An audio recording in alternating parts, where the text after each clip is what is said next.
And away we go. For this project, I'd like to know what had the greatest impact on you personally. That I'm assuming with something like this and researching all the research and all the things you learned, but working with so many people and hearing their stories and their emotional stories and their emotional Yeah. pleas, that this had some type of an impact on you. Absolutely. Can I mean, you I think, share that with me? yeah, I mean, what struck me over and over was the commonality of the experience. So you could take somebody from Washington State who was 70 years old, and then you could take somebody who was in his 40s living in Minnesota, and you could take a person in Florida in her 20s.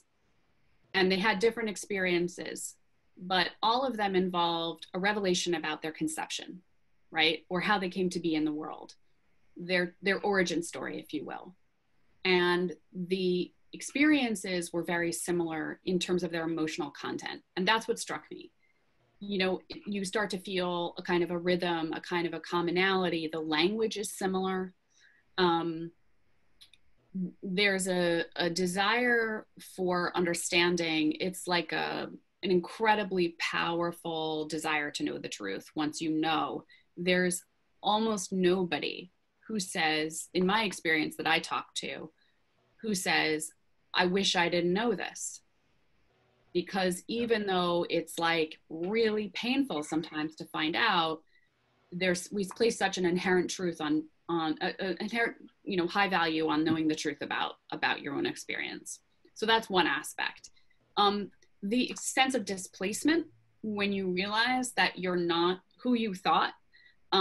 It's very interesting. Again, the language around this sense of displacement was very familiar. I would hear it come up and again, using different metaphors, but a feeling of being adrift, a feeling of being cut off, a feeling of being floating in the water, far away from your family of origin that you thought you were genetically related to.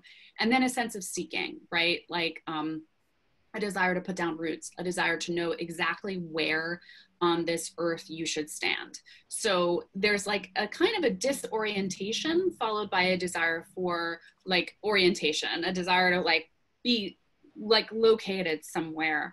And it seemed to me like people, from what they said, they really needed that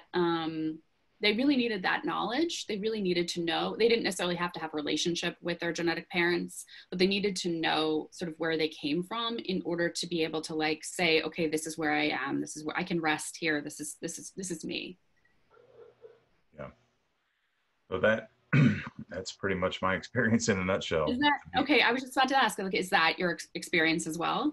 Yeah, yeah. I identify with Jason in your story.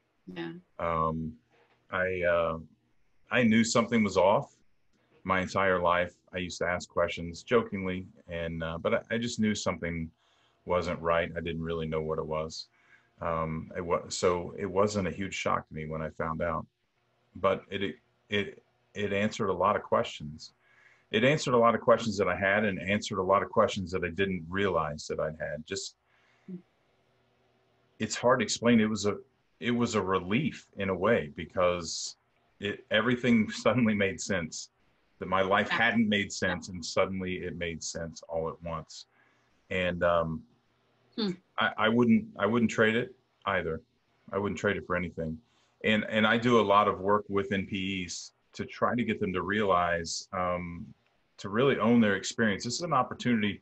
You touched on this just a second ago, that with our identity is created, and we don't realize that we actually create it. Even at an age when we don't understand that that's what we're doing, we take information given to us and we accept that. We take it for granted and we accept that as truth. We're told that we come from this family or this family, and we do this or we do that. This is our motto. This is, you know, uh, grandma taught me how to can, and her grandma taught her, and I'm going to teach you, and the father, you know, all the habits and everything, and we put it all together, and that's how we forge our personality.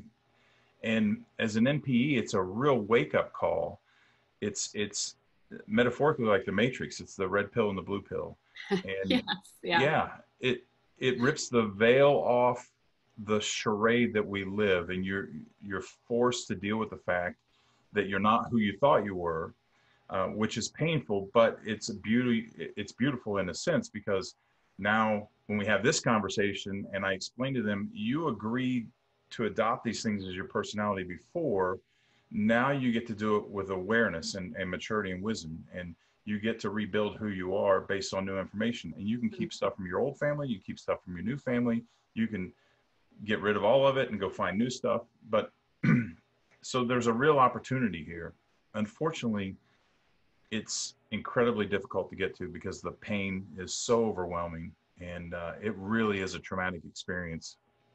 We there's an organization that I'm part of called the International Association of Trauma Recovery Coaches, and it's founded by a licensed therapist who founded the coaching organization to deal specifically with trauma. And we're working on a model for NPEs because it in itself, as you're well aware, is extremely traumatic, and Wow. I'm sure there's not a lot of therapists trained to handle this right now. Yeah, there aren't. I think I know of three or four.